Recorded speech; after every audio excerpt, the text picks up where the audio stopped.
যা নয় তার ছেড়ে দাও, এমনি লোকে তো নেই বলছে, আপাতত রিপোর্টার নয়।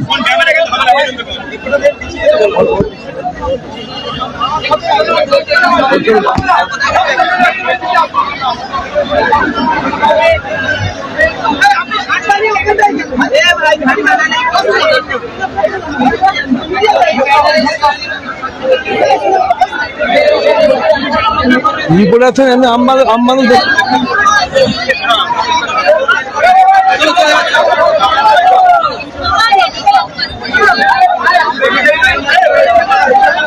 সরাসরি লাইভ দেখাচ্ছি, দেখতে পাচ্ছেন শিয়ালদা থেকে।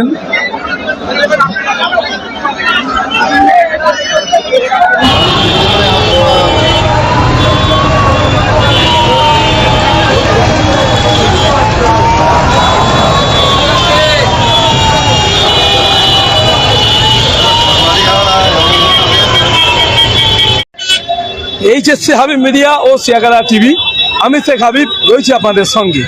আমি এই মুহূর্তে উপস্থিত আছি শিয়ালদা একেবারে যে স্টেশনের সামনে আছি। আপনারা নিশ্চয়ই জানেন ইলেকশন কমিশনারের যে অফিস আছে, ওই অফিস আজকে আইএসএফের একমাত্র বিধায়ক নওশাদ সিদ্দিকীর নেতৃত্বে আজকে ওই অফিসে মানে শিয়ালদা স্টেশন থেকে মিছিল যাবে বা ডেপুটেশন জমা দেবেন মানে বিধায়ক নওশাদ সিদ্দিকী, ওনারই নেতৃত্বে। এখনই এখান থেকে মিছিল বেরোবে, হাজার হাজার মানুষ আজকে কিন্তু এখানে জমায়েত হয়েছে এই মিছিলে যাওয়ার জন্য। দেখতে পাচ্ছেন হাজার হাজার মানুষ, এই যে আজকে প্রায় 27 লক্ষ মানুষের নাম বাদ গেছে, সেই কারণে আজকে এই মিছিল বেরিয়েছে। মিছিল শিয়ালদা স্টেশন থেকে একেবারে যাবে যে ইলেকশন কমিশন অফিস আছেন, আজকে সেই মিছিলের চিত্র আপনাদের দেখাচ্ছি। এই হচ্ছে শিয়ালদা স্টেশনের সামনে আপনারা দেখতে পাচ্ছেন হাজার হাজার মানুষ কিন্তু আজকে মিছিলে বের হয়েছে, আপনারা দেখতে পাচ্ছেন।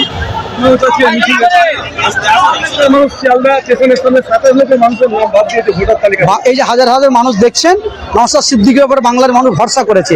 বাংলার মানুষ মমতা ব্যানার্জির উপরে ভরসা করেছিল। পদে পদে মমতা ব্যানার্জির সরকার নরেন্দ্র মোদীর সহযোগিতা নিয়ে বাংলার মানুষকে সংখ্যালঘু, দলিত, আদিবাসীদেরকে ঠকিয়েছে।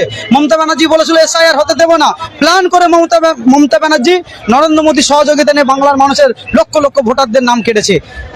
বাংলার মানুষের উদ্দেশ্যে নওশাদ ভাইজান বার্তা দিয়েছিলেন ভোটের সময়তেও পাশে থাকবে, ভোটের আগেও থাকবে, ভোটের পরেও থাকবে।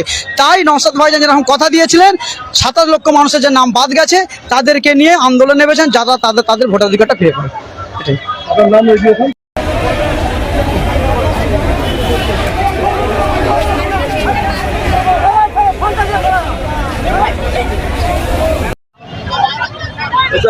মিছিলে আজ কিন্তু হাজার হাজার মানুষ এই শিয়ালদা থেকে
মিছিলে কিন্তু হাজার হাজার মানুষ আজকে সামিল হয়েছে। শিয়ালদা থেকে এই মহা মিছিল যাচ্ছে একবারে যে ইলেকশন কমিশনার অফিসে গিয়ে একটা ডেপুটেশন জমা দেবেন এমনটাই জানিয়েছেন। 27 লক্ষ মানুষের ভোটার তালিকা থেকে নাম বাদ গেছে, সেই নিয়ে আছে এই মহা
অন্তর্ভুক্ত করতে হবে, 27 লক্ষ নাগরিকের নাম ভোটার তালিকা অন্তর্ভুক্ত করতে হবে।